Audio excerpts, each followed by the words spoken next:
Hello. After a long time. बरोबर? Yes. Perfect. कारण खरंच मी खूप दिवसांनी तुमच्याशी गप्पा मारायला आली.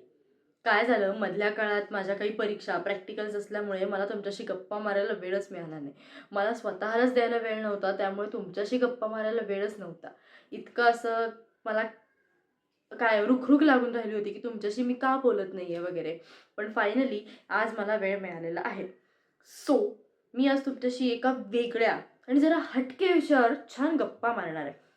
तर आता तुम्हाला असा प्रश्न पडला असेल, की काय आहे तो हटके विषय? तर सांगते. तुम्हाला कधी असं वाटलंय का हो किंवा असं कधी जाणवलंय का, की एखादं जंगल, मोठं रान किंवा सुनसान जंगल सोडून कुठलाही प्राणी त्या जंगलाच्या बाहेर येईल? नाही म्हणजे पाळीव प्राणी आपण पाळतोच. कुत्रा, मांजर अशा आपण गोष्टी पाळतो. पण वाघासारखा प्राणी त्याचं जंगल सोडून आपल्या वस्तीत येईल असं कधी वाटलं होतं? हां, म्हणजे आमच्या कोल्हापुरात पन्हाळ्यात वाघ आहेत.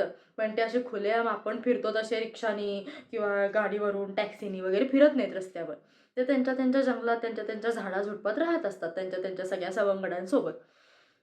तर काय झालं, अचानक परवा पेपरमध्ये काहीतरी बातमी आली. बरं, काय बातमी आली हेही माहिती नाही. त्याच्या आधी घडलेली एक दिवस अशी घटना आहे, की कुणीतरी तिथे एम-एस-सी-बीच्या ऑफिसपाशी का नारळा पार्काच्या एरियात काहीतरी कुठलीतरी ड्युटी करत होतं आणि तिथे एका माणसाला वाघ दिसला. सुरुवातीला कुणाचाच विश्वास बसला नाही, की इथे वाघ कसा काय आला?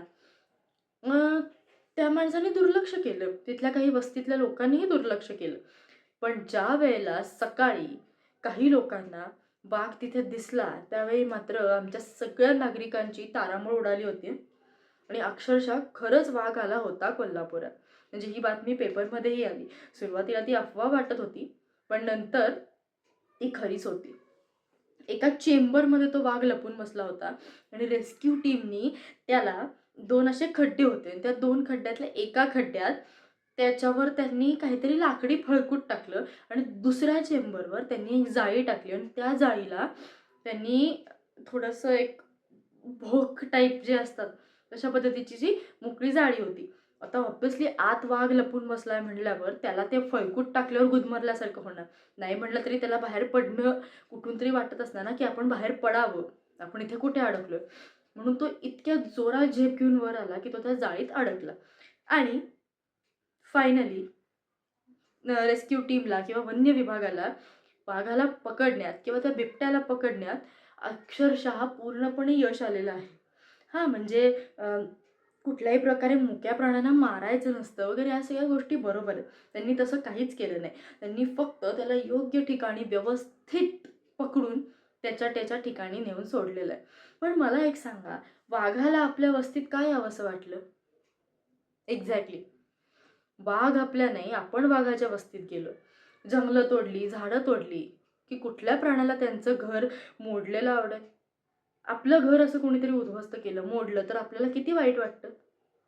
तसंच प्राण्यांचंही आहे. म्हणून मला तुम्हाला सगळ्यांना हे सांगायचं आहे, की नका प्राण्यांच्या आयुष्याशी खेळू. कसं आहे, कुत्रा, मांजर पाळणं हे ठीक आहे. ते आपल्या सोबत असतात. पण ते जेव्हा मरतात किंवा ते जेव्हा आपल्याला सोडून जातात, तेव्हा आपल्याला किती वाईट वाटतं. एक्झॅक्टली. त्यामुळे प्राणी हे निसर्गाचा भाग आहे.